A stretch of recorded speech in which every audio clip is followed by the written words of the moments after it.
Welcome to Ethics Bulletin. I am Dr. Samaram, Ethics Center, Vijayawada. I am Pramila, Ethics Center, Vijayawada. ముఖ్యాంశాలు: నాస్తికత్వమే నీతిని నిలబెడుతుంది. ప్రముఖ నాస్తికులు గోరా. లేని దేవుని మీద ప్రమాణం చేయడం అంటే ఏ అబద్ధం చెప్పడానికైనా లైసెన్స్ క్రిందే లెక్క.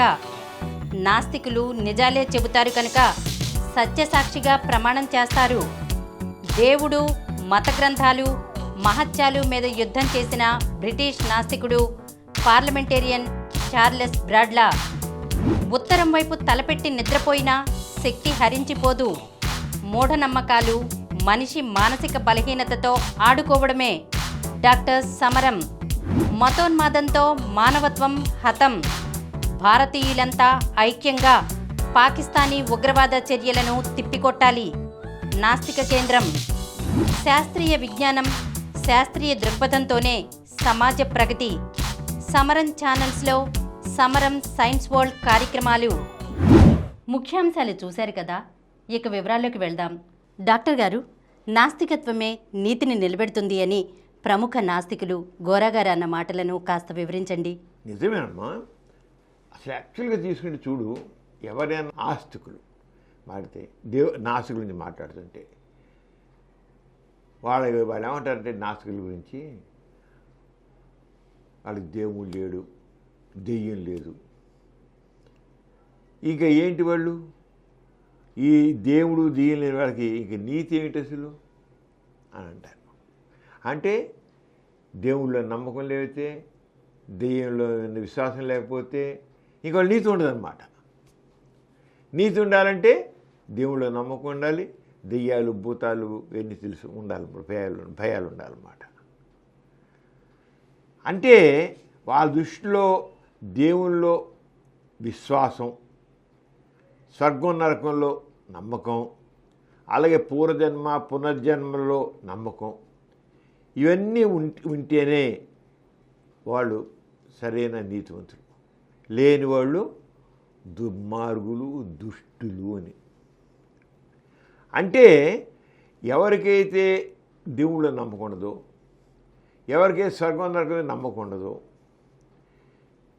ఎవరికైతే పూర్వజన్మలో నమ్మకం ఉండదో, వాళ్ళల్లో నీకు ఏమాత్రం నైతిక ప్రవర్తన లేకుండా ఉండి, వాళ్ళు విశృంఖలమైన ప్రవర్తన కలిగి ఉండి, విశృంఖల ప్రవర్తన నీతి లేని వాళ్ళు ఉండి, వాళ్ళు చాలా దుర్మార్గుల మనుషులుగా ఉంటారు అని వాళ్ళ ఉద్దేశం. కానీ వాస్తవం చూసినట్లయితే మనం మొట్టమొదటి ఎప్పటి నుంచి అయితే ఆస్తికత్వం అనేది వచ్చిందో, ఆదిమానవులు నాస్తికత్వం లేదు. ఆదిమానవుడు తన బతుకులు, జంతువులు కూడా ఎలా ఉన్నాయో, జంతువులకి అయినా కులం ఉందా, మతం ఉందా, ఏముందని వాటికి ఆ రంగం జంతువులాగానే మనిషి ఉన్నాడు ఆదిమానవుడు.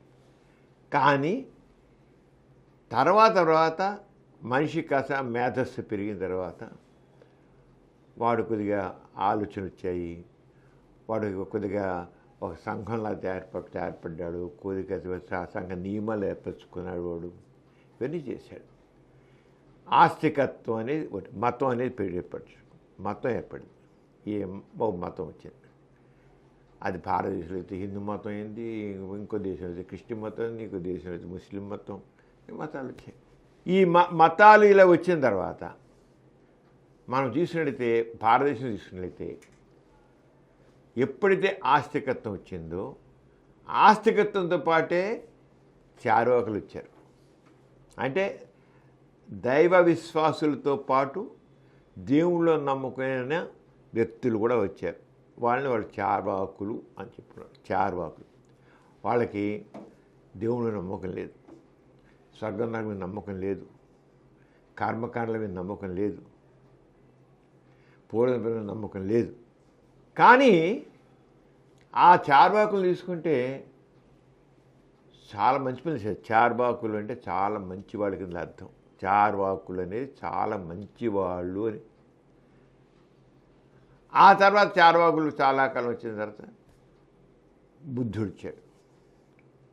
ఆస్తికత్వం ఎట్లా వస్తుంది, మతం ఎలా వస్తుంది, మత విశ్వాసాలు ఉంటున్నాయి, మతావలంబులు వస్తున్నారు, మా పెద్ద వాళ్ళందరూ స్వామీజీలు వస్తున్నారు, వీళ్ళందరూ వస్తున్నారు, పిల్లలు వస్తున్నారు. ఒక పక్క రెండో పక్క చార్వాకులు ఇచ్చారు. ఆ తర్వాత బుద్ధుడు ఇచ్చాడు. బుద్ధుడేమో దేవుళ్ళు విశ్వాసం లేదు అని చెప్పేశాడు. నేను దేవుడిలో నమ్మను చెప్పేసి బుద్ధుడు లేదు. నా దేవుళ్ళ నమ్మకం లేదన్నాడు. దేవుడు నమ్మనన్నాడు. దేవుడు లేదన్నాడు బుద్ధుడు. తర్వాత బుద్ధుడినే దేవుడు చేశారు. కొద్ది ఆస్తికత్వం చేశారంటే ఈ రకమైన ఈ నాస్తిక ధోరణులు చేయడం కోసమని చివరికి బుద్ధుడిని దేవుడు చేసి పరిచారు. చాలా అతి తెలివిగా చేశాడు. మరి బుద్ధుడు ఎంత మంచి పని చేశాడు అంటే ఆనాడు చార్వాకులు తీసుకున్నా, ఆనాటి బుద్ధుని తీసుకున్నా, ఆ బుద్ధుని అనుయాలు తీసుకున్నా, చెడ్డవాళ్ళ వాళ్ళు, దుర్మార్గులా, అవినీతిపరులా, సమాజం చెరగొట్టిన వాళ్ళ, విచ్చలవిడిగిపోయిన ప్రవర్తన ఉన్నవాళ్ళ, వాళ్ళెవరికి దేవుళ్ళ నమ్మకం లేదుగా, దెయ్యాల మీద నమ్మకం లేదు కదా, వాళ్ళెవరికి స్వర్గం ఉన్నారని నమ్మకం లేదు కదా. మరి వాళ్ళు దుర్మార్గులు ఎలా అయ్యారు వాళ్ళు? కానీ ఆస్తికులు నాస్తిక ధోరణిలో ఉన్న వ్యక్తుల్ని కించపరచడం కోసమని నాస్తికులు అంటే దుష్టులు, నాస్తికత్వం అంటే దుష్టత్వం అని ప్రచారం చేసుకుంటూ వచ్చారు. ఎవరైనా వాళ్ళ ధోరణిలో పోతారేమో అని, పోకుండా ఉండడం కోసమని పోయారు. వేరే విషయం, వాడితో పాటు వెళ్ళిపోయారు.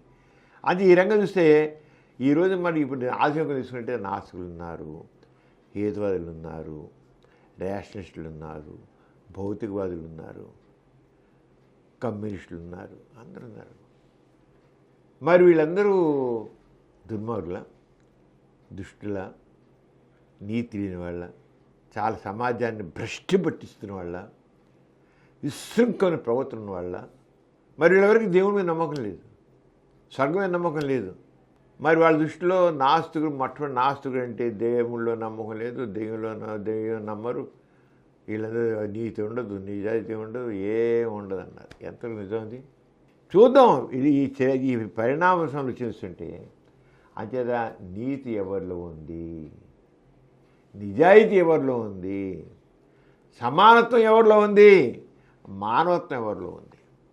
సమానత్వ భావం, మానవత్వం అనేది ఎవరికైతే దేవుళ్ళ విశ్వాసం లేదో, ఎవరైతే స్వర్గం నరకం నమ్మరో, ఎవరు పూర్వజంపురం నమ్మరో, వాళ్ళే ఈ సమాజాన్ని, వాళ్ళు ఉన్న సమాజాన్ని, వాళ్ళు ఉన్న సమయాన్ని వాళ్ళు దాన్ని సుఖవంతంగా చేసుకున్నారు, మంచిగా చేసుకున్నారు. వాళ్ళే చేశారు, ఆస్తికులు కాదు. కానీ అర్థం చేసుకోవాలి ఇది. అంచేత నీతి నాస్తికులు చెప్పేది, నాస్తికత్వం చెప్పేది అంటే నీతి అంటే మనుషులని సంతోషంగా ఉంచే ప్రవర్తన, మానవ ప్రవర్తన. నీతి అంటే ఏంటి? మనుషులందరినీ సంతోషంగా, సుఖంగా, సమానంగా ఉంచేటువంటి ప్రవర్తన, అది నీతి అంటే. వాళ్ళ నీతి వేరు. మరి చూసినట్టే నిజానికి మరి నాస్తిక సంబంధానికి జీవితానికి సంబంధించిన నీతి అంటే అన్ని రంగాలు నాస్తిక నీతి అనేది అన్ని రంగాల్ని ప్రభావితం చేసి సమానత్వం, మానవత్వం, అభ్యుదయం. సమానత్వం, మానవత్వం, అభ్యుదయము అంటే నీతి అనేది మనుషులు నాస్తికత నీతి. ఒకనొకప్పుడు కొంతమంది మనుషులు, సన్యాసులు గుహల్లో ఏకాంతంగా కూర్చొని తపస్సు చేసేవాడు. దేవుణ్ణి ప్రసన్నం చేసుకోవాలి. దేవుణ్ణి ప్రసన్నం చేస్తే వీళ్ళకి ఏమొస్తుంది? మోక్షం వస్తుంది. ఆ మోక్షం కోసమని ఏకాంతంగా కూర్చుని, అర్ధనగ్నంగా కూర్చుని, ఏదో ఆకులను తింటూ, సర్వసుఖాలకు దూరంగా ఉంటూ చేయరు. మరి ఆస్తికుల దృష్టిలో వీళ్ళు చాలా చాలా నిజాయితీ గల వాళ్ళు, నీతివంతులు. వీళ్ళు చాలా నీతివంతులు. అంటే ఎందుకని? వాళ్ళకి మరి అన్నీ వదిలేసి గుహల్లో కూర్చుని దేవుళ్ళో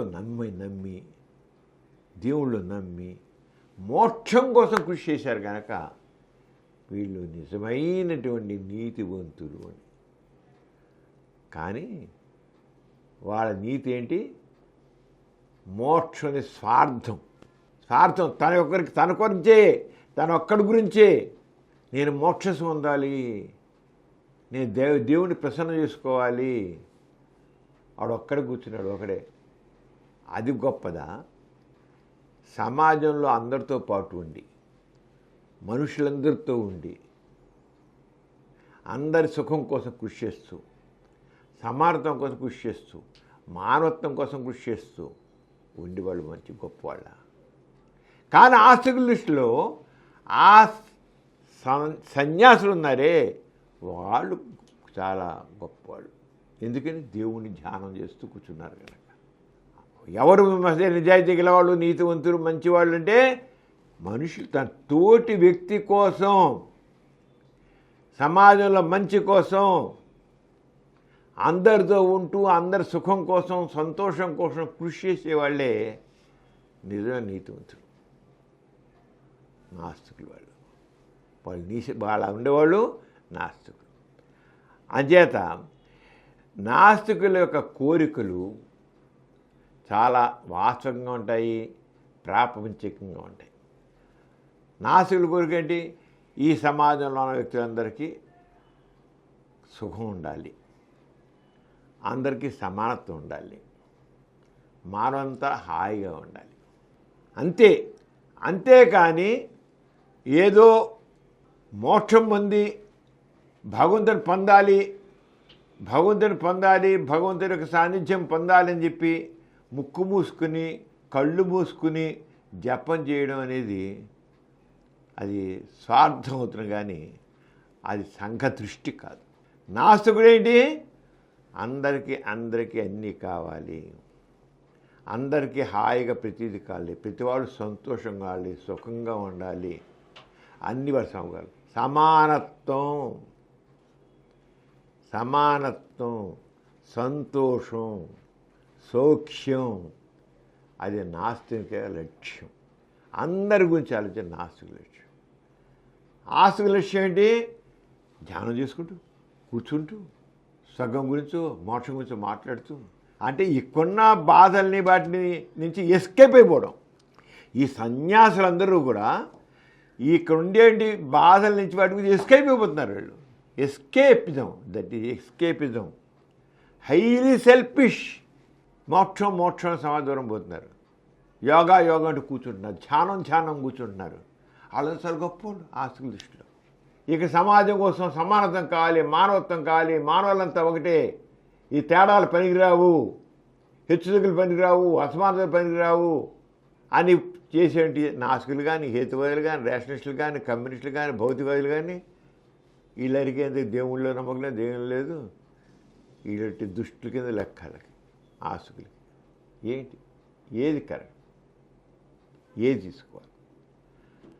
మళ్ళీ ఇంకా నాస్తికత్వంలో నీతి అంటే ఏంటంటే చెప్పింది చేయడం, చేసింది చెప్పడం. గొరగారు రాసిపోయాడు. నాస్తికత్వంలో నీతి అంటే ఏమిటి? చెప్పింది చేయడం, చేసింది చెప్పడం.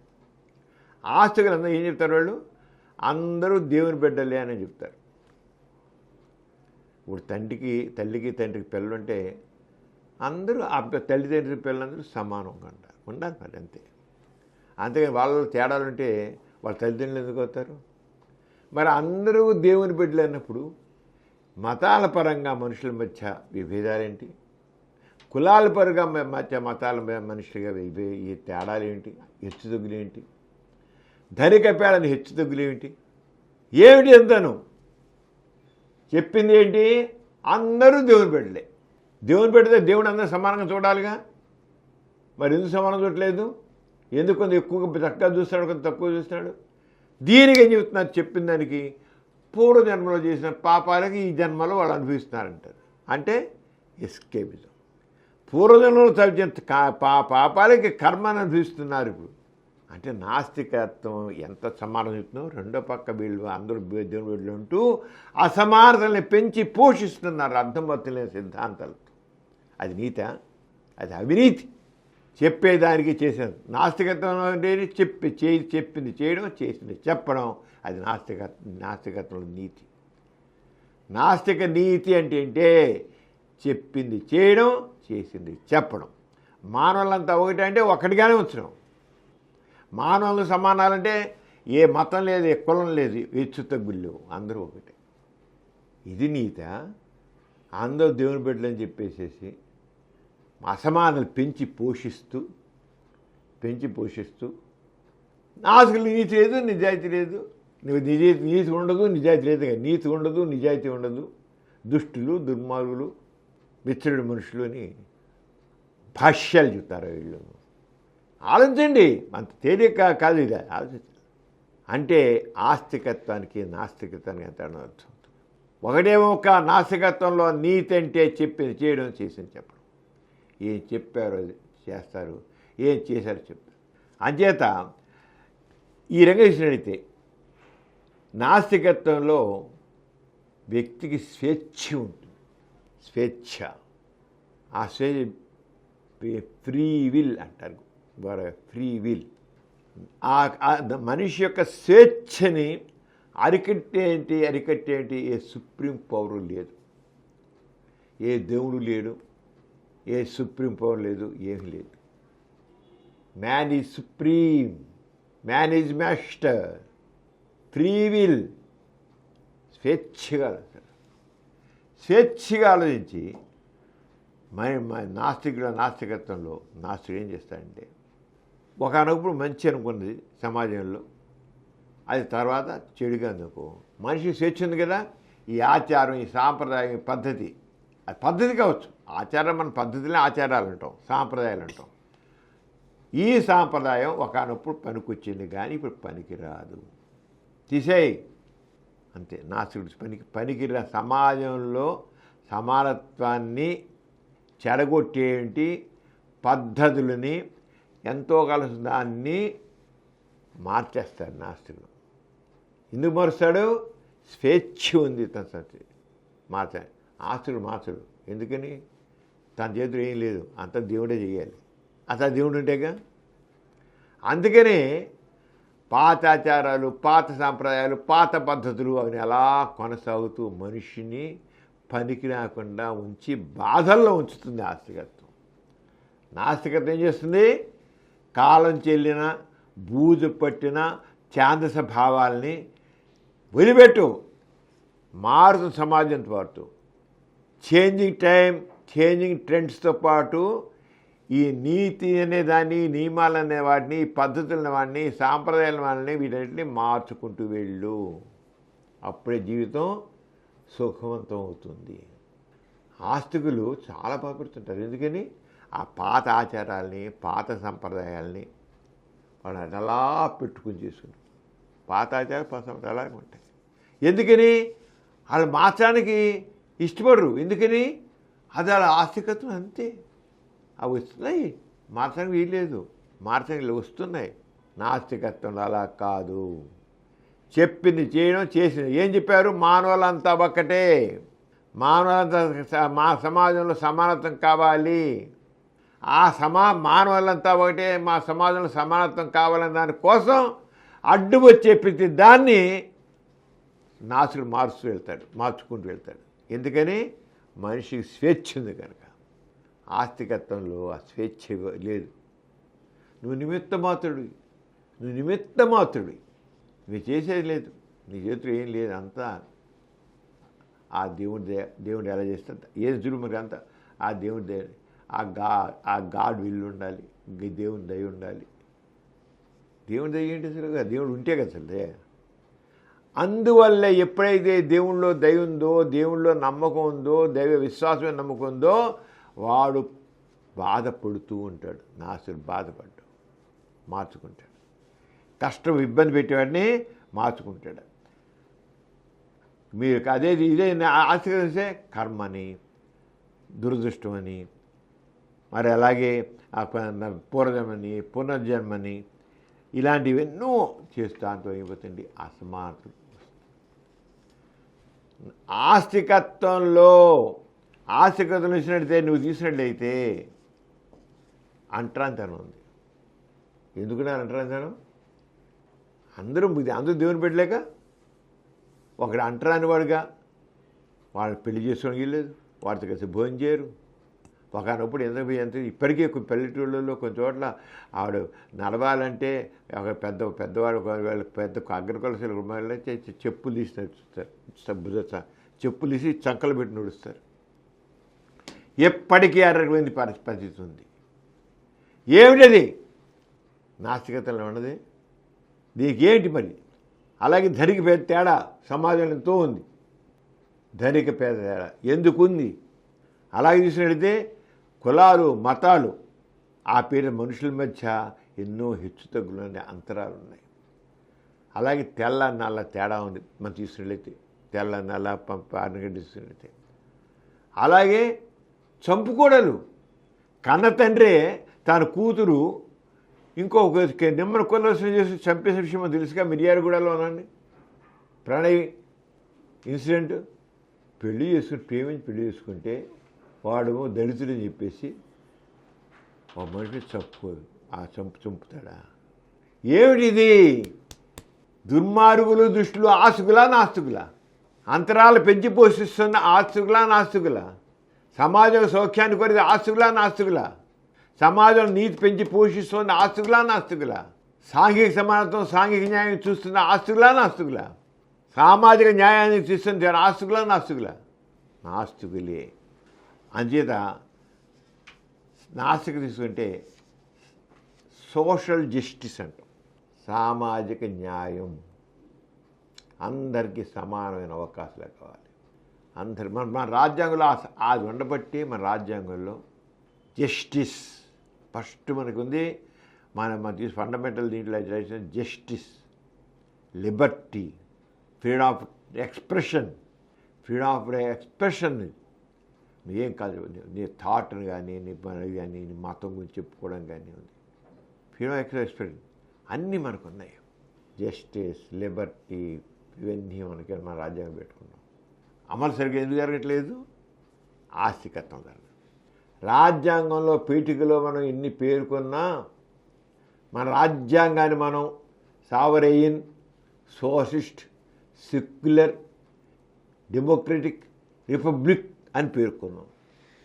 సోషలిస్ట్ అంటే సమాజం, సమానత్వం. ఆ సమానత్వం ఎందుకు అట్లేదు? మనం ఎందుకు మన స్వాతంత్రం 70 సంవత్సరాలు ఇంకా సమానత్వం ధనిక తేడా అలాగే ఉంది, ఆర్థిక అసమానతలు ఉన్నాయి, కులమతాలు హెచ్చుతగ్గులు అలాగే ఉన్నాయి, మత దేశాలు అలాగే ఉన్నాయి, మతం అలాగే ఉంది. ఎందుకని ఆ సోషలిజం కానీ ఆ సెక్యులరిజం కానీ ఎందుకు మనకు సక్సెస్ కాలేకపోయింది? ఇంకా పీకేద్దాం కూడా అనుకుంటున్నారు దాన్ని తీసేది. సోషలిజం మన కాన్స్టిట్యూషన్ తీసేద్దాం శక్తులు కూడా కొన్ని మనకున్నాయి. ఇది ఆస్తికత్వం. నాస్తికుడు నీతి నిజాయితీ గెలవాడా? ఆస్తికుడా నీతి నిజాయితీ గెలవాడు? సామాజిక న్యాయాన్ని కోరేది ఆస్తికుడా నాస్తికుడా? చెప్పింది చేయడం, చేసింది చెప్పింది ఆస్తికుడా నాస్తికుడా? సమానత్వం కోరేది ఎవడు? సామాజిక న్యాయం కోరేది ఎవడు? నాస్తికుడు. మరి ఆస్తికులు నాస్తికుడు కానీ అటు దేవుళ్ళు దిగలేదు అని నీచంగా మాట్లాడే మంచి ఆస్తికులు ఉన్నాను కానీ చాలా మారుతుంది. నాస్తికులు మారుతున్నారు. ఇప్పటికి ఉంది. వాడు నాస్తికుడా? ఆడికేండి, ఆడేం లేదు, పనికిరాడు కదా ఎక్కడికి. నాస్తికుడు పనికిరాని వాడు, నీతి లేదు, నిజాయితీ లేదు, ఏం ఉండదు, దుష్టుడు, విచ్చలుడు ప్రవర్తన, సమాజంలో అంత విశృంఖలత్వం. ఎవరు సృష్టించారు? నేను ఆస్తికులు సృష్టించారు. నాస్తికుడు తన ప్రవర్తనతో కాదు, ప్రవర్తనతో మంచిని పెంచాడు. ఈరోజు సమాజంలో ఈ మంచి ఉందంటే ఆస్తికత్వం వల్ల కాదు, నాస్తికత్వం వల్లే ఉంది. నాస్తిక చైతన్యం వల్లే ఉంది. నాస్తికుల వల్ల, హేతువాదుల వల్ల, రేషనలిస్టుల వల్ల, భౌతికవాదుల వల్ల, కమ్యూనిస్టుల వల్ల, సోషలిస్టుల వల్ల, వీళ్ళ వల్ల సమాజంలో మంచితుంది. ఆస్తికుల వల్ల కాదు. ఈ అవినీతి అనేది నాస్తికత్వం కాదు, అవినీతి అనేది ఆస్తికుల వల్ల ఉంది. అంతరాలు ఎవరి వల్ల ఉంది? నాస్తికత్వంలో కాదు, ఆస్తికుల వల్ల ఉంది. సమానత ఎవరి వల్ల ఉంది? నాస్తికుల వల్ల ఉంది. సమానత్వం, అసమానతలకు చిహ్నం ఆస్తికత్వం, అసమానతలకు చిహ్నం, సమానతకు చిహ్నం నాస్తికత్వం. సౌఖ్యానికి చిహ్నం నాస్తికత్వం, అసౌఖ్యానికి చిహ్నం ఆస్తికత్వం. ఘోరగా చెప్పారంటే నాస్తికత్వమే నీతిని నిలబెడుతుంది అన్నది అక్షరాల నిజం. ఆలోచిస్తాం, మామూలుగా అనేస్తుంటే అంటున్నాను. కానీ చారువాకులని తీసుకుని ఈ రోజులకు నా నాస్తికులాగా తీసుకున్నట్టయితే సమాజంలో మంచి పెరిగింది. ఎవరో ఆలోచిస్తున్న నాస్తికత్వం వల్లే. అంచేత గోరా గారు చెప్పిన ప్రకారం ఇప్పుడు నాస్తికత తీసుకుని నాస్తికత సామాజిక ఆయన పెద్దపేట వస్తుంది. వ్యక్తిగత ఆస్తి నుంచి ఆర్థిక అసమానతలు లేనిటి ఆర్థిక సమానత్వానికి, ఆర్థిక సమానత్వం అనేది నాస్తికత్వం ద్వారానే. ఆస్తికత్వాలు కాదు, ఆస్తికత్వంలో దేవుడు పుట్టించాడు. నీ కర్మ, నీ దురదృష్టం, నువ్వు పేదవాడికి పుట్టించాడు. వాడికి దేవుడు ఇచ్చాడు, వాడికి ఆ దేవుడు ఇచ్చాడు, వాడికి ఆస్తిని దేవుడు ఇచ్చాడు. అదృష్టం, నువ్వు దురదృష్టవంతుడి, వాడు అదృష్టవంతుడు. అసమానతలు పెంచి పోషించేది ఆస్తికత్వం. అవినీతిని పెంచి పోషించేది ఆస్తికత్వం. నీతిని పెంచి పోషించేది నాస్తికత్వం. సమాధానం పెంచేది నాస్తికత్వం. దీంట్లో ఏది అడలేదు, ఉన్నమాట నిజం. కానీ మన ఆనవాయితీగా ఆలోచన. నాస్తిక చైతన్యం వల్లనే సమాజంలో నీతి ఉంటుంది. నాస్తిక చైతన్యంలో సమాజంలో సమానత ఉంది, సౌఖ్యం ఉంది. అది గుర్తించండి. స్త్రీ పురుషుల వివక్షత అనేది లేకుండా చేసేది నాస్తికత్వం. అలాగే మానవులంతా ఒకటే అని చెప్పేది నాస్తికత్వం. అహింసని బోధించేది నాస్తికత్వం. మన మతోన్మాదం సృష్టించేది ఎవరు? ఆస్తికత్వం. మతోన్మాదం మతాలు కాదు, మతరహితం కాదు. మనకి మానవులంతా ఒకటే. మతంతో కాదు మనకు అసలు మతాలు లేనిటువంటి మతరహితమైన సమాజం కావాలని కోరుతారు నాస్తికులు. అందరూ మనుషులే, ఈ మతం ఏంటి ఆ మతం ఏంటి, మతరహితమైన సమాజం కోరేది నాస్తికత్వం. మతాలతో కూడిన సమాజాన్ని కూరి మనుషుల మధ్య కొట్టుకుని చేసేది ఆస్తికత్వం. అలాగే ఆస్తికత్వంలో రహస్యం, నాస్తికత్వంలో బహిరంగ విధానం. మూఢముఖాలు లేకుండా చేసేది నాస్తికత్వం. వాస్తవికత, సంఘ దృష్టి, వ్యక్తిత్వం నాస్తికత్వం. ఇది అంచేత నీతికి చిరునామా నాస్తికత్వం, అవినీతికి చిరునామా ఆస్తికత్వం. ఏ మాట ఆలోచించినా అది అర్థమవుతుంది. అదే ఘోరగా చెప్పింది 100% కరెక్ట్. డాక్టర్ గారు, మన ప్రతి బులెటిన్లో సామాజిక పురోభివృద్ధికి, మానవ కళ్యాణానికి తోడ్పడిన ఒక ప్రముఖ మహనీయుని గురించి చెప్పుకుంటున్నాం కదా, ఈసారి ఎవరి గురించి చెబుతున్నారు? ప్రేమిల దేవుడు దైవభావం మీద, అలాగే మత గ్రంథాల యొక్క అవి ప్రోత్సహించేటువంటి మతోన్మాదం ఎల్ల, మత గ్రంథాలు మతోన్మాదాలు, అర్థం లేని విశ్వాసాల మీద, మహత్యాల మనస్తత్వం మీద యుద్ధం చేసిన వ్యక్తి చార్లెస్ బ్రాడ్లా. ఈయన బ్రిటిష్ నాస్తికుడు. బ్రిటిష్ నాస్తికుడు. పార్లమెంట్కి 2 సార్లు పార్లమెంట్కి ఎలక్ట్ అయిన వాడు. పార్లమెంటేరియన్. అంతకంటే చాలా ఒక హిస్టరీ క్రియేట్ చేశాడు. ఒక పార్లమెంటేరియన్కి ఎంతమందో పార్లమెంట్ మెంబర్స్ అవుతారు, కానీ ఆ పార్లమెంట్లో అతను చేసిన హిస్టరీ ఏంటో చెప్తాను మీకు. అంటే అది చార్లెస్ బ్రాడ్లా అంటే బ్రిటిష్ ఎథిస్ట్, లండన్కి చెందినటువంటి నాస్తికుడు. ఈయన మూఢనమ్మకాలు, అజ్ఞానంపై, మతమోఢ్యంపై రాజీయైన పోరాటం కొనసాగించి బ్రిటిష్ పార్లమెంట్కి ఎన్నికైన గొప్ప వ్యక్తి చార్లెస్ బ్రాడ్లా. అంతేకాదు, దేవునిపై ప్రమాణం చేయాలి అనే నియమాన్ని, ఆచారాన్ని ధిక్కరించి నేను సత్యమే చెబుతాను, లేని దేవునిపై ప్రమాణం చేయను అని తిరగబడి చివరికి విజయం సాధించాడు చార్లెస్ బ్రాడ్లా. ఇప్పుడు మామూలుగా చార్లెస్ బ్రాడ్లాకి పార్లమెంట్ మెంబర్ కాకముందు ప్రపంచంలో అన్ని దేశాల్లో కూడా నేను దేవుని ప్రమాణం చేసి చెబుతున్నాను ప్రమాణం. ఇక్కడ కూడా మనకి ఇండియాలో కూడా దేవుని ప్రమాణం లేదా సత్యసాక్షిగా అని పెట్టారు. అది ఎక్కడ పెట్టు, మన చార్లెస్ బ్రాడ్లా పెట్టు. లేని దేవుని మీద ప్రమాణం చేయడం అంటే చెప్పేవన్నీ అబద్ధాలే అన్నమాట. లేని దేవుని మీద ప్రమాణం చేయడం అంటే ఇంక నువ్వు అన్ని అబద్ధాలని చెప్పుకోవచ్చు, ఫ్రీడమ్, అంతే కదా. ఇప్పుడు కోర్టులో వాటిలో నేను దేవుని ప్రమాణం చేసి చెప్తున్నాను అంటాడు, కానీ అన్ని అబద్ధాలు చెప్తారు అక్కడ. అబద్ధాలు ఉన్నది దాదాపు అన్ని కోర్టులన్నీ దాదాపు అబద్ధాలు. చివరికి సాక్ష్యం వేరు. నాస్తికులే నిజాలు మాట్లాడతారు కనుక సత్య సాక్షిగా అంటారు. నిజాలే మాట్లాడతారు వాళ్ళు, అబద్ధాలు చెప్పరు. అంటే సత్య సాక్షి చార్లెస్ బ్రాడ్లీ ఏమన్నాడు పార్లమెంట్లో, నేను సత్యమే మాట్లాడతాను, ఉన్న విషయాలు మాట్లాడతాను, ఉన్న విషయాలు మాట్లాడి ఈ సమాజంలో మార్పు కోసం కృషి చేస్తాను. అంటే నేను దేవుని ప్రమాణం చేయను, ఎందుకంటే దేవుడు వాడు లేడు. దేవుడు అని లేడు, వాడి మీద ప్రమాణం చేయండి అసలు. కానీ సత్యమే చెబుతాను అంటే చూసుకోండి, అలా ప్రమాణం చేస్తాను. అంటే ఆయన చెప్తే అక్కడ లేదయ్యా అలాంటి విషయం అలాంటి కుదరదు, పార్లమెంట్లో మరి ఓటు తీసుకోవాలంటే ఓటులో సత్యసాక్షిగా అనేది లేదు, కేవలం on the name of God అనే ఉంది, అదే దైవసాక్షిగానే చెప్పాలి అని నేను చేయకపోమన్నాను. అయితే నువ్వు ఎంపీగా నెగ్గావు, పార్లమెంటరీగా నెగ్గావు, మేము యాక్సెప్ట్ చేయమన్నారు, చేసి పొమ్మన్నారు, పొమ్మన్నారు. నువ్వు రద్దే, నీ ఎన్నిక రద్దు అన్నారు. మళ్ళీ ఎలక్షన్ పెట్టించు. మళ్ళీ చెప్పాడు, నేను నిజమే మాట్లాడతాను, అబద్ధాలు చెప్పను, అంచేత నేను సత్యసాక్షిగా అని చెప్తాను, సాక్షి అని నేను ప్రమాణం చేస్తాను అన్న. ఒప్పుకోలేదు పార్లమెంట్లో. అంచేత చూడు, మళ్ళీ నన్ను ఎన్నుకోండి, నేను చూస్తాను, ఎందుకు నన్ను పార్లమెంటేరియన్గా నన్ను ఎందుకు కొనసాగించడం చూస్తాను.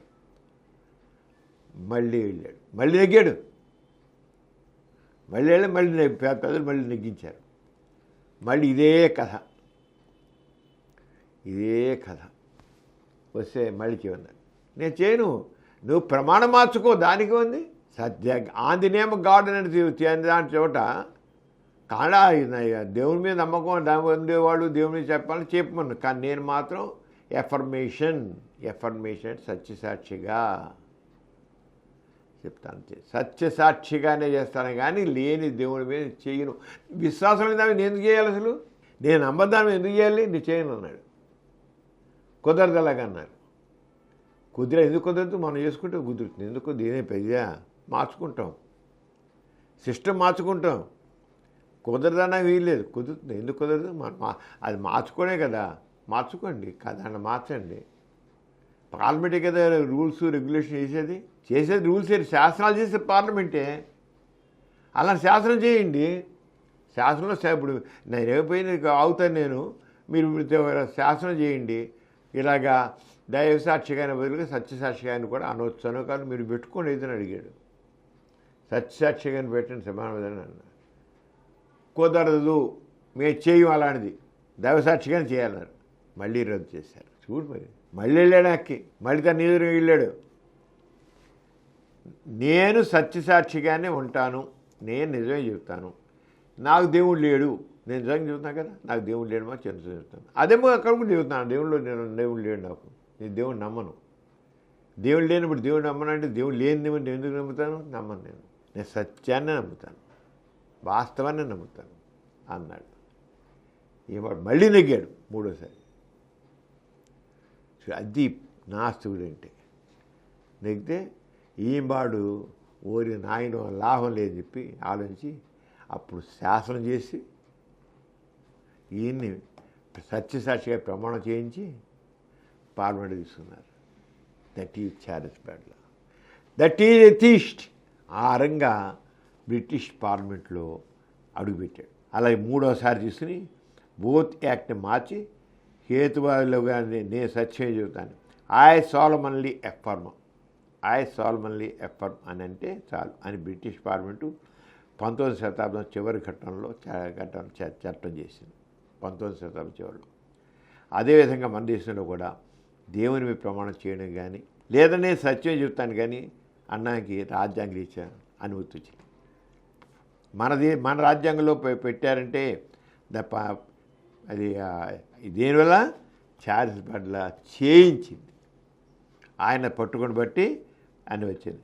అదే ఎక్కడ ప్రమాణం చేయాలి, నేను సత్యమే చెబుతానంటే సరిపోతుంది. అది కోర్టు కావచ్చు, పార్లమెంట్ కావచ్చు, అది పంచాయతీ సర్పంచ్ కావచ్చు, పార్లమెంట్ మెంబర్ కావచ్చు, ఒక మినిస్టర్ కావచ్చు, ఒక లేదా ప్రెసిడెంట్ ఆఫ్ ఇండియా కావచ్చు, ప్రెసిడెంట్ మరొక కావచ్చు, ఎవరైనా సరే, పంచాయతీ బోర్డు మెంబర్ కావచ్చు, పంచాయతీ బోర్డు మెంబర్ నుంచి ప్రెసిడెంట్ ఆఫ్ ఇండియా దాకా ఎవరైనా సత్యసాక్షిగా ప్రమాణం చేయడానికి రాజ్యాంగంలో మార్పు.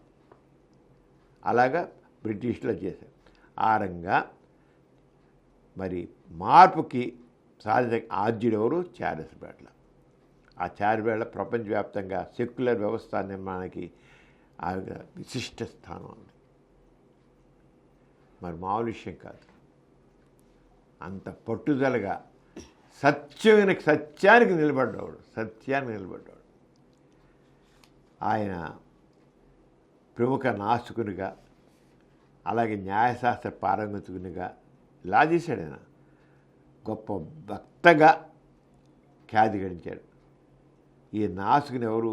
ఈ నాస్తికుని చెప్పుకున్నాడుగా, ఇంత విషయానికి ఎవరు ఉద్యోగం లేదు, చదువుకున్నాడు, ఏం లాభం, ఎవరు ఉద్యోగం పొమ్మన్నారు.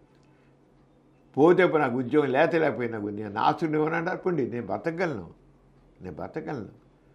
మీరు మాత్రం నాస్తికుని ఉద్యోగం పోతే నాకు అవసరం లేదు, నేను ఇదో అన్నాడు. ఆయన అక్కడి నుంచి ఇంక ప్రపంచంలో విశాల ప్రపంచంలో అడుగుపెట్టి మత నమ్మికలపై, మూఢ విశ్వాసాలపై తిరుగుబాటు చేశాడు, మొదలెట్టాడు. దేవుడిని లేని అన్నాను కనుక నాకు ఉద్యోగం అంటున్నారు. ఎవడు ఉద్యోగం అన్నాడు? పోని ఇటువంటి మూఢత్వం మీద నేను తిరుగుబాటు చేస్తాను అంచేత ఇవి చేశాడు.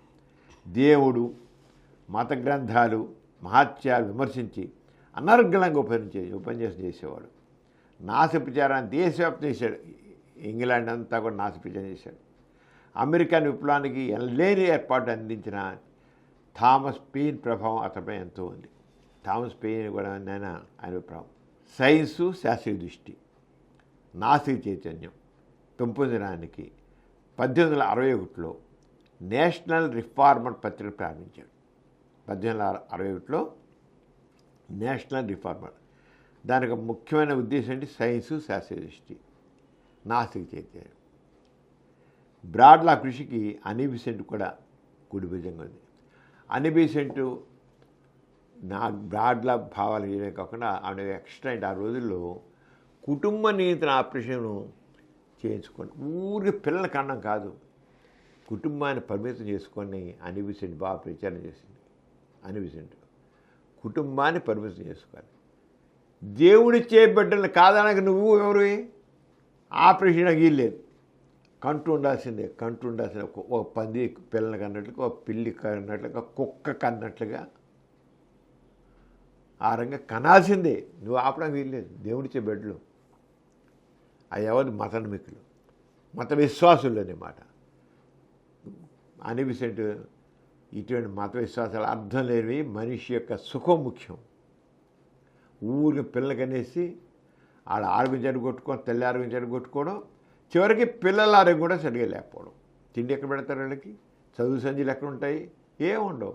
ఎందుకు ఆ పిల్లలు అని చెప్పి కుటుంబ నేత కావాలి అని అనీ బెసెంట్ విచారించి ఆ అనీ బెసెంట్ చార్లెస్ బ్రాడ్లాతో కూడా కలిపి ఎలా చార్లెస్ బ్రాడ్లా మత విశ్వాసాల మీద దండయాత్ర చేస్తున్నాడు కదా, ఈవిడ కూడా దాంట్లో కలిసి కుటుంబ నిధులు కలిపి చేసి చార్లెస్ బ్రాడ్లా కూడా ఆవిడకి అందించాడు ఈ విశ్వాసం మీద. అలాగే భారత స్వాతంత్ర్య ఉద్యమానికి అప్పుడు మనం భారత స్వాతంత్ర్యం చూస్తాను దాని కూడా బ్రాడ్లా ఇంగ్లాండ్ ప్రముఖ శాస్త్ర అనుదానాలు లభించాయి. బ్రాడ్లా చేశాడు భారతీయ స్వాతంత్ర్యం కాలం ఈ రంగా పరాయి పాలన పనికిరాదు, బానిసత్వం పనికిరాదు, ఎవ్వరు ఒకరిని పాలన, ప్రతివాడు స్వేచ్ఛగా ఉండాలి. స్వేచ్ఛ, నాస్తికతనే స్వేచ్ఛ. అంచేత పరాయి పాలన కింద బతకడం కాదు, ప్రతివాళ్ళు వాళ్ళ పాలన వాళ్ళే చేసుకోవాలి. అంటే డెమోక్రసీ, డిక్టేషన్. మన దేశం అప్పుడు బ్రిటిష్లో పాలన నో, భారతీయులు పాలన చేసుకోవాలి అని చెప్పి బ్రాడ్లా చాలా ఇండియా కూడా వచ్చి మన భారతదేశ పోరాటానికి, మహాత్మా గాంధీ పోరాటానికి, ఇక్కడ పోరాటానికి దాని గళం కలిపాడు. అలాగే మన దేశం వచ్చి బొంబాయిలో జరిగిన కాంగ్రెస్ 3వ మహాసభలో పాల్గొని ప్రసంగించాడు. బ్రిటిష్ పార్లమెంట్లో భారత స్వాతంత్ర్యం అండగా నిలిచి రిప్రజెంటేటివ్ ఆఫ్ ఇండియా అని ఖ్యాతి పొందాడు. బ్రిటిష్ పార్లమెంట్లో భారతదేశానికి స్వాతంత్ర్యం ఇవ్వాల్సిందే, అంతేగాని మనం పాలించడం కాదు, ఈ రంగం మనం పాలించడం తప్పు, మనం భారతదేశం మీద మన పెత్తనం పనికి రాదు. చూడు ఎంత స్పష్టంగా చెప్పాడు. మన పెత్తనం భారతదేశం పనికి రాదు, భారతదేశం స్వాతంత్రం ఇవ్వాల్సింది. అందుకే చివరికి ఇంతదే రిప్రజెంటేటివ్ ఫర్ ఇండియా అని పేరు పొందాడు. భారతదేశ ప్రతినిధి. బ్రిటిష్ పార్లమెంట్లో భారతదేశ ప్రతినిధి ఎవరంటే చార్లెస్ బ్రాడ్లా. తాను ఎన్నికైన నార్త్ యాంప్టన్ నియోజకవర్గంలో బ్రాడ్లా విగ్రహం ఉంది. ఆయన నార్త్ యాంప్టన్ నియోజకవర్గం, దానికి చార్లెస్ బ్రాడ్లా భారతదేశ ప్రతినిధి రాశారు. అంటే ఎంత పాపులర్ అయిపోయాయంటే ఒక భారతదేశ ప్రతినిధిగా పాపులర్ అయ్యాడు. స్వాతంత్ర్యం కోసం ఆయన చేశారన్నమాట. 1855లో పేదలు అధికంగా ఉన్న నార్త్ యాంప్టన్ వెళ్ళి అక్కడ చేశాడు. ఇక నాసుల పాలన అడుగుపెట్టడానికి వీల్లేదని మతస్థులు అడ్డుపడ్డారు చాలా. ఆయన మరి అందరూ దేవుని ప్రమాణం చేయలే కదా, ప్రమాణం చేయలే కనుక మత ఈ క్రిస్టియన్స్ వాళ్ళందరూ కూడా చాలా వ్యతిరేకించారు. అయినా కూడా అలాగే నిలబడ్డారు. దేవునిపై ప్రతిజ్ఞ ఎందుకు చేయాలి అన్న పెద్ద ప్రశ్న తీసుకొచ్చాడు. ఎందుకు చేయాలి? దేవుడు అనేది కల్పన, ఒక అబద్ధం ఎందుకు చేయాలి? నేను నిజంగా మాట్లాడు, నేను అబద్ధం ఎందుకు ప్రమాణం చేసి సత్యమేది చెప్తాను అని చేశాడు. దాని చేత చివరికి కొత్త ఇల్లు కూడా పే చేసిన పేరు చేరమైంది. ఇక ఆ రంగం చేసి ఆయనకి పైగా బ్రాడ్లా ఎన్నో రంగాల్లో కృషి చేశాడు. హ్యుమానిటీ గెయిన్స్ ఫ్రమ్ అన్బిలీఫ్ అంటే మతరహిత సమాజం, సమానత పునాదిని నాసుకుడి అని బ్రాడ్లా రాసిన పుస్తకం ప్రపంచ ప్రఖ్యాతమైంది. ఆయన పుస్తకం రాశాడు ఏంటంటే హ్యుమానిటీ గెయిన్స్ ఫ్రమ్ అన్బిలీఫ్. ఈ పుస్తకం బాగా పాపులర్ ప్రపంచవ్యాప్తంగా. ఏంటంటే మతరహిత సమాజం, మతం లేని సమాజం అంటే నాస్తిక సమాజం, సమానత పురోగమనానికి పునాది. సమాజం ముందుకు వెళ్ళాలంటే, సమాజం అభ్యుదయం సాధించాలంటే, అభ్యుదయం అంటే సమానత్వం, సమాజం అభ్యుదయం సాధించాలంటే, సమాజం పురోగతి సాధించాలంటే మతరహితంగా ఉండాలి. అంచేత దానికి హ్యుమానిటీ గెయిన్స్ ఫ్రమ్ ఇవి అన్బిలీఫ్, మతరహిత సమాజం, సమానత పురోగమన పునాది అని నాస్తిక బ్రాడ్లా ప్రపంచ ప్రఖ్యాతమైంది. 1897లో బ్రాడ్లా హఠాత్తుగా మరణించారు. ఇంగ్లాండ్లో అభ్యుదయ భావాలకు నాస్తికత్వానికి మారుపేరుగా చార్లెస్ బ్రాడ్లా ఇదయ్యారు. ఇదమ్మా ఈ రకంగా మార్పు భావాల మనుషులు వాళ్ళే ఈ సమాజాన్ని ముందుకు తీసుకెళ్ళారు. ఆస్తికులు కాదు, ఆస్తిక భావాలు కాదు. ఈ సమాజ పురోగతికి తోడ్పడింది కేవలం అభ్యుదయ భావాలే, మార్పు భావాలే. వాళ్ళ సమాజంలో సమానత్వానికి, మానవత్వానికి కారకులు, నీతికి, నిజాయితీకి. అంటే నాస్తికత్వం అనేది నీతికి, నిజాయితీకి, అభ్యుదయానికి, సమానత్వానికి, సామాజిక న్యాయానికి మారుపేరు. ఎథీస్ట్ బులెటిన్లో చిన్న విరామం.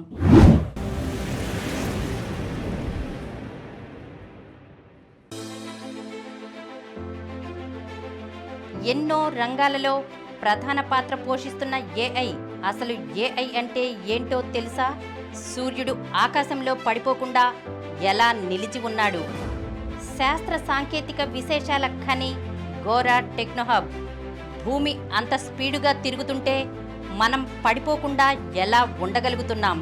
విమానాలకి వీటి వల్ల ప్రమాదం ఎందుకని? జీరో షాడో డే గురించి మీకు తెలుసా? ఫేస్ రికగ్నిషన్ టెక్నాలజీతో నేరగాళ్లపై నిఘా. సూర్యుని అవతల ఉన్న బోట్ క్లౌడ్ గురించి మీకు తెలుసా? అతి త్వరలో కృత్రిమ గర్భం. ఇటువంటి మరెన్నో విషయాలపై ప్రజల్లో శాస్త్రీయ విజ్ఞానాన్ని, శాస్త్రీయ దృక్పథాన్ని పెంపొందించి సైన్స్ ప్రగతితోనే సమాజ ప్రగతి అని సమాజాన్ని అభ్యుదయ పథంలో నడిపించడానికి నిరంతరం కృషి చేస్తున్న మా సమరం సైన్స్ వరల్డ్ ఛానల్ను తప్పక వీక్షించండి. ఎథీస్ట్ బులెటిన్కి తిరిగి స్వాగతం. డాక్టర్ గారు, ఉత్తరం వైపు తలపెట్టి నిద్రపోతే అరిష్టమని అంటుంటారు కదా, ఈ విషయంపై మీ కామెంట్ ఏంటి? అది ఒట్టి అర్థం లేంటి ఆలోచన. సరే ఏంటి పడుకోవడానికి ఎలా పడుకోవచ్చు? నీ తలకాయ తల ఎట్లా పెట్టుకోవచ్చు, నీకు ఎలా వీలుగా ఉంటే అలాగా. అది ఉత్తరం పెడతావు, దక్షిణం పెడతావు, తూర్పే పెడతావు, పడవ పెడతావు, ఈశాన్యం పెడతావు, ఆగ్నేయమని పెడతావు, నీ ఇష్టం. మీ ఇంట్లో ఉన్న ఇల్లు బట్టి, నువ్వు కట్టుకున్న ఇల్లు బట్టి, నీకున్న ప్రదేశం బట్టి అది ఏ బాలని పెట్టుకుంటారు. పడు ఏమండి, తూర్పు పడవైపు తలకాయ పెట్టి పడుకోవాలా?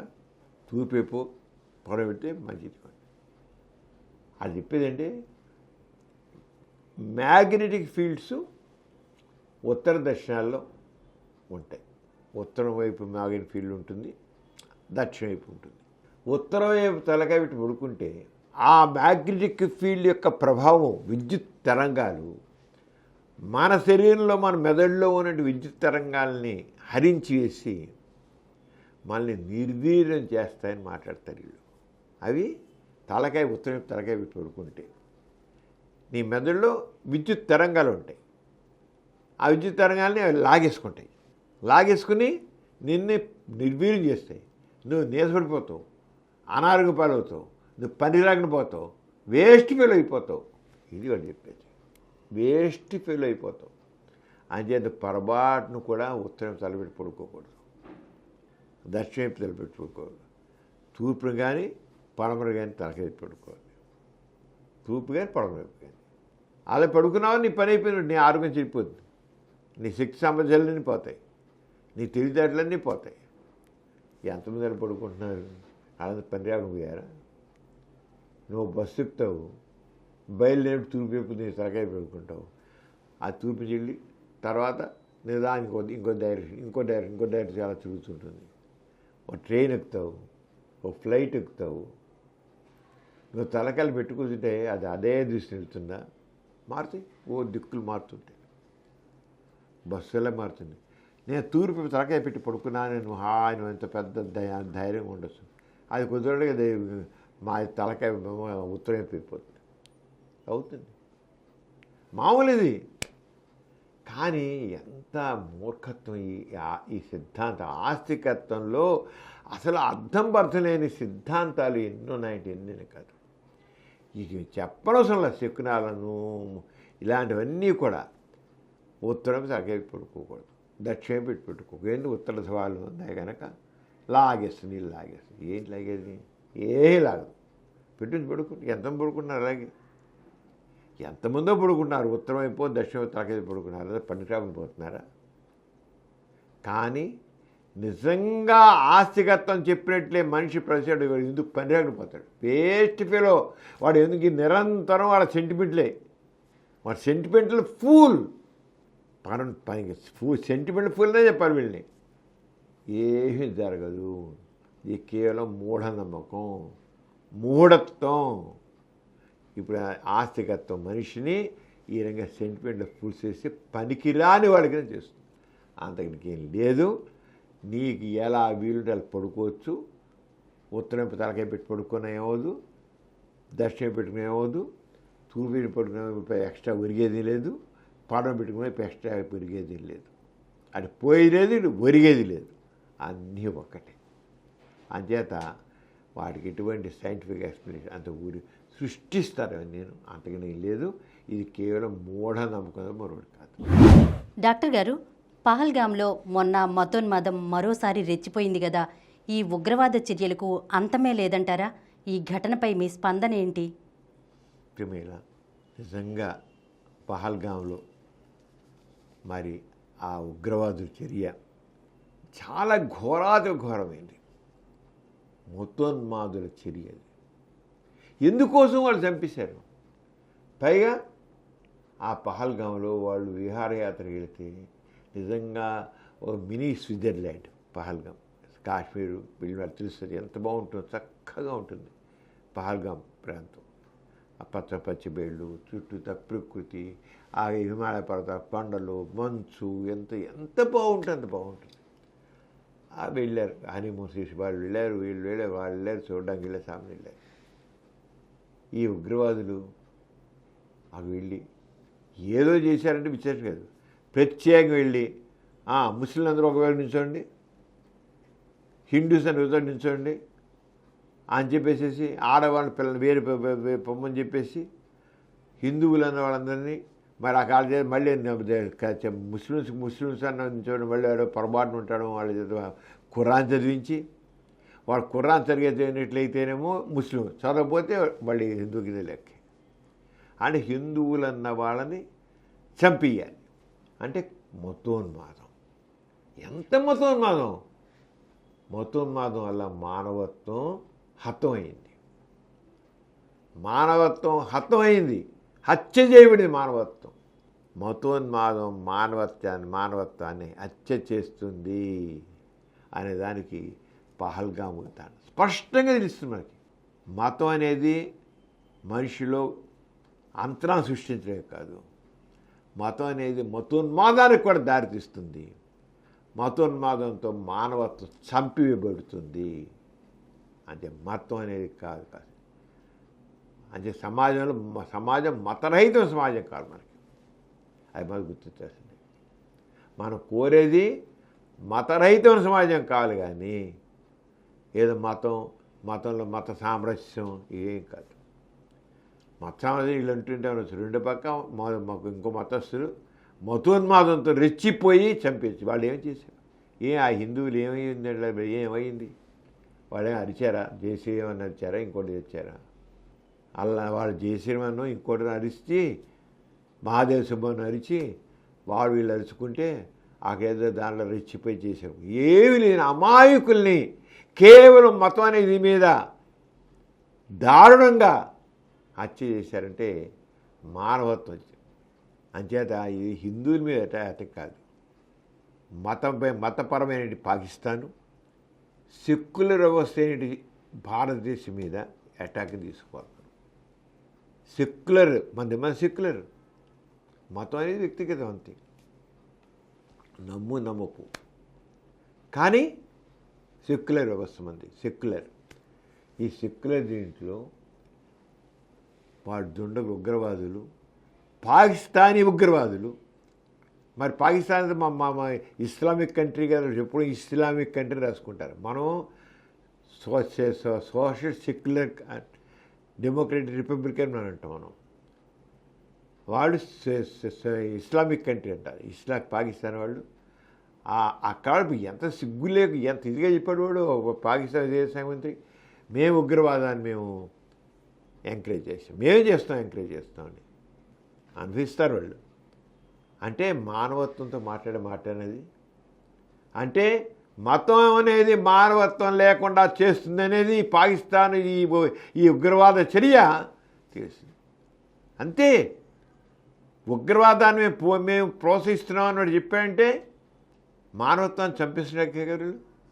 మనుషుల్ని అమాయకులైన ప్రజల్ని వాళ్ళు ఏమీ చేయట్లే కదా. వాళ్ళు ఎంత ఘోరం అసలు, మనం ఎంత అసలు భరించలేము అసలు. ఆ రంగం జరిగిందండి, భరించలేము మనం. ఏమిటిది? భారతదేశం అనేది అందరూ సమానంగా హాయిగా బతుకుతున్నారు, అందరూ సమానంగా. ఎందుకు సెక్యులర్ వ్యవస్థ, అందరూ ఎవరి మతం వాళ్ళు అంటారు. నమ్మకుంటే నమ్మకం లేదు, ఎవరికి నమ్మచ్చు, నమ్మకపోవచ్చు. మతంలో నమ్మచ్చు, నమ్మకపోవచ్చు మన భారతదేశంలో. ఇక అందరూ సమానం. అలాంటి చోట ఒక మతపరమైన దేశం, ఉగ్రవాదులు ఆ ఏడిపోయి పాకిస్తాన్ ఆడవచ్చు, మన మంది చేయడానికి. అంటే మనం సెక్యులర్గా ఉండడం వాడికి ఇష్టం లేదంతే. మనొకటి కొట్టుకుని చావాలి. ఎక్కడో హిందూ ముస్లిం అంటూ కొట్టుకుని చావాలి. ఇక్కడ వాడికి కావాల్సిన అదే. ఇక వాడు ఎందుకు ఎలా చేశాడు వాడు?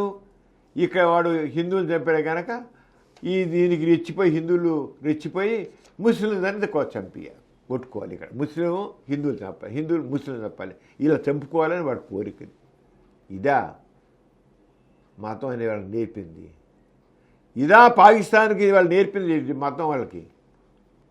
అంటే మామూలుగా అయితే మజహబ్ నహీ సిఖాతా ఆపస్ మే లడనా అని ఇక్బాల్ రాశాడు, మజహబ్ నహీ సిఖాతా ఆపస్ మే లడనా అని.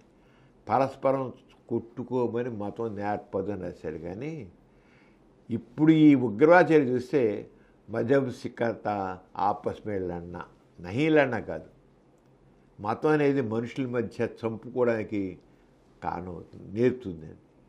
మతం అనేది మనుషులు చంపుకోవడానికి తోడ్పడుతుంది. ఇప్పుడు అదే మనది. అంచేత పాకిస్తాన్ దుశ్చర్య, ఆ దుశ్చర్యతో భారతీయులు మీరు అందరూ ఐక్యంగా ఉండి, మళ్ళీ ఇక్కడ వాడు వచ్చి ఉగ్రవాదులు వచ్చి చంపిన మా ఇక్కడున్న ముస్లిమ్స్ ఎవరు హిందువులను చంపలా. ఇంకా పైగా చెప్పాలంటే అక్కడున్న ముస్లిమ్స్ హిందువులను రక్షించారు. అక్కడ మతం కాదు మనుషులను రక్షించారు, మనుషులు సంరక్షించారు. గుర్తించాల్సింది. పహల్గామ్లో ఇంత జరిగితే అది గాయపడ్డ వాళ్ళని తీసుకెళ్ళింది ఎవరు? అక్కడ ముస్లిమ్స్ తీసుకెళ్ళారు. అక్కడ ఉన్న గాయపడ్డ వాళ్ళని ముస్లిమ్స్ తీసుకెళ్ళారు. ఎవరు తీసుకెళ్ళారు? హిందువులని పేరుకున్న వాళ్ళని తీసుకెళ్ళారు. గాయపడ్డ వాళ్ళని చచ్చిపోయారు. 28 మంది అక్కడ చనిపోయారు. అంటే మతం కాదు మనిషిని బతికించింది, మానవత్వం. మనిషిలోని మానవత్వం మనిషిని ఇంకో మనిషి సహాయం చేయించింది. మనిషిలోని మానవత్వం ఇంకో మనిషికి సహాయం చేయించింది. కానీ మతం కాదు.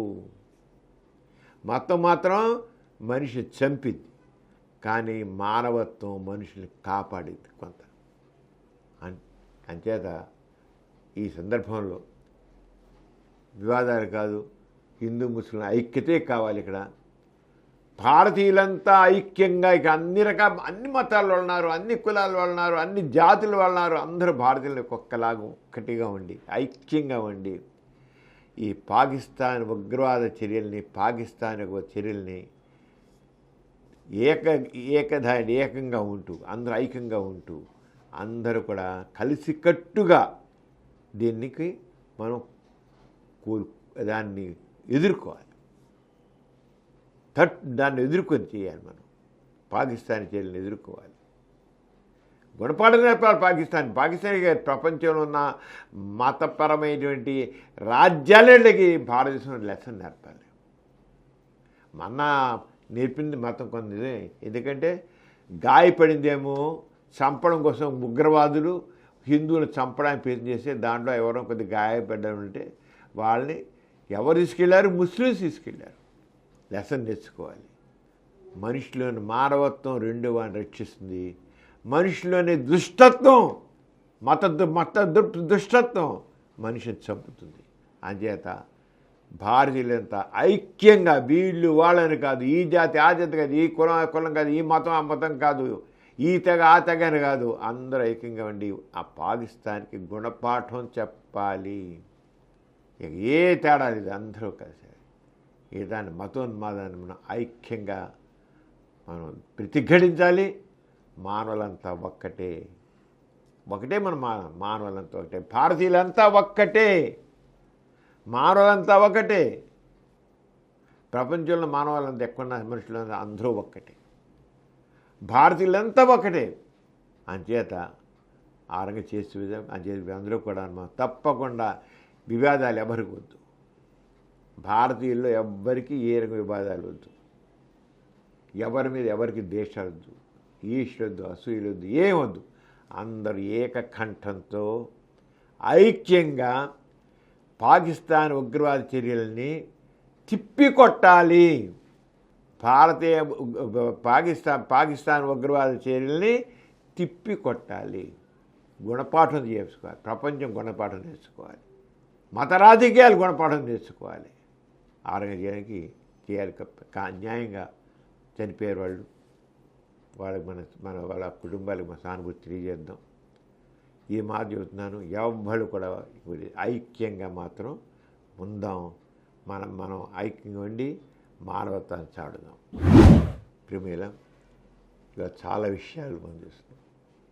మానవత్వం, సమానత్వం, నీతి, నిజాయితీ, మరి మత దురహంకారం, మత మౌఢ్యం ఎంత నష్టం చేస్తుందో చూసాం. మానవత్వం ఉంటే ఇవన్నీ సెకండరీ అయిపోతాయి. మనిషిలో ఉండాల్సినవి మానవత్వం, రెండోది సమానత్వం. మానవత్వం, సమానత్వం నినాదాలు కాదు, ఆచరణలో చూపించాలి. ఈ రకంగా సామాజిక న్యాయం, మానవత్వం, సమానత్వం, వ్యక్తి గౌరవం, వ్యక్తి విలువ, తర్వాత సంఘ దృష్టి, సామాజిక న్యాయం, వీటన్నిటికి నాస్తికత్వం చిరునామా దానికి. ఈ నాస్తికత్వం సంబంధించినటువంటి మనం సమరం ఛానల్స్లో నాస్తికత్వం మీద గోరగారి పేరు పాజిటివ్ ఎథిజం సరైనది జీవన విధానం,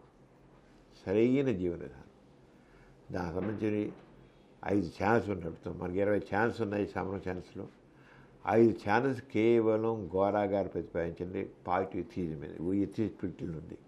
గోరగారు పాజిటివ్ ఏంటి, గోరగారు ఎందుకు నాస్తికత్వం అన్నారు, ఏమిటి పాజిటివ్ నిర్మాణాత్మక నాస్తికత్వం అని ఎందుకన్నారు అంచేత అలా అన్ని విషయాలు చెబుతాం. ప్రతి వాళ్ళు చూడాలండి, తెలుసుకోవాలి విషయాలు. ఏదో వాడు నాస్తికుడా అని చిన్న చూపు కాదు. ఇప్పటికీ నాస్తికులు అంటే చిన్న చూపు చూసే మహానుభావులు ఉన్నారు.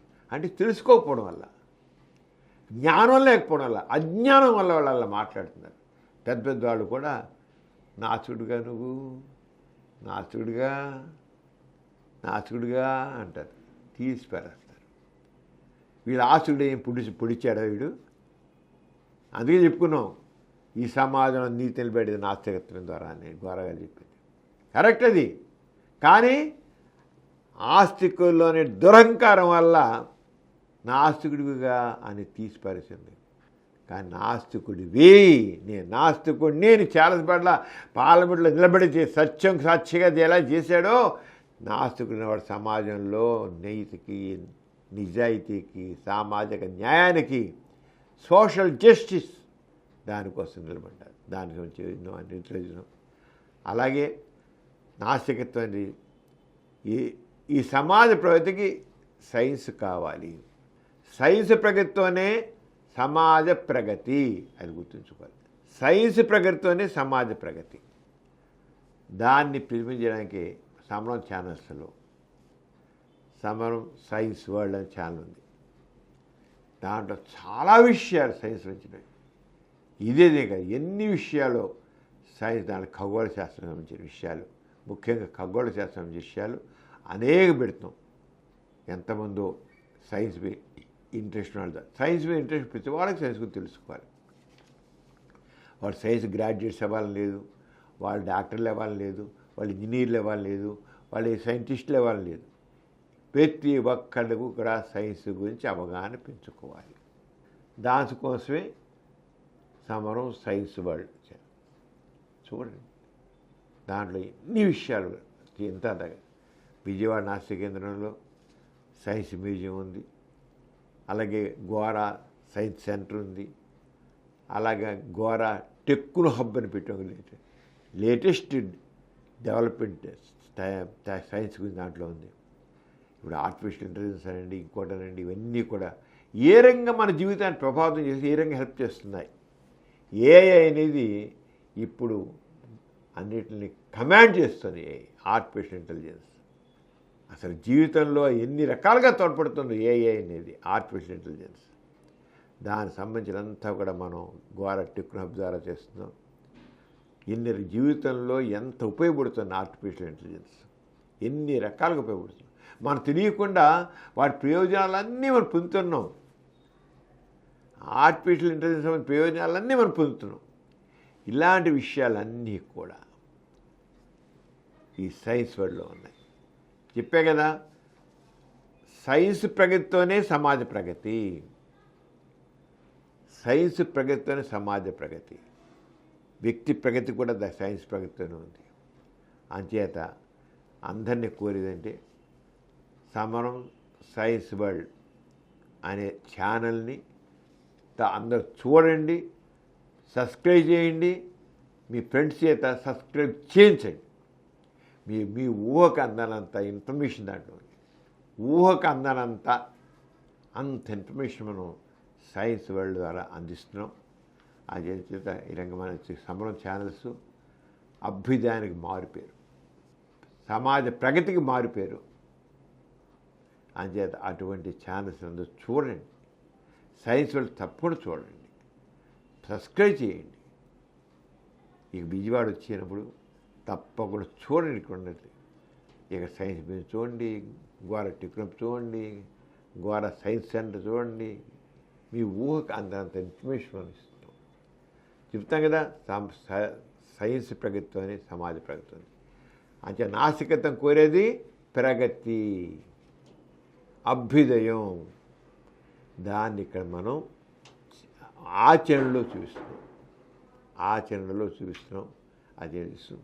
ఇప్పుడు మీరు చాలా విషయాలు మనం తెలుసుకునే వాళ్ళ. మళ్ళీ వచ్చే బులెటిన్లో మరి విషయాలు అందరికీ సెలవు పుచ్చుకుందాం. అందరికీ జై ఇన్సాన్. జై ఇన్సాన్.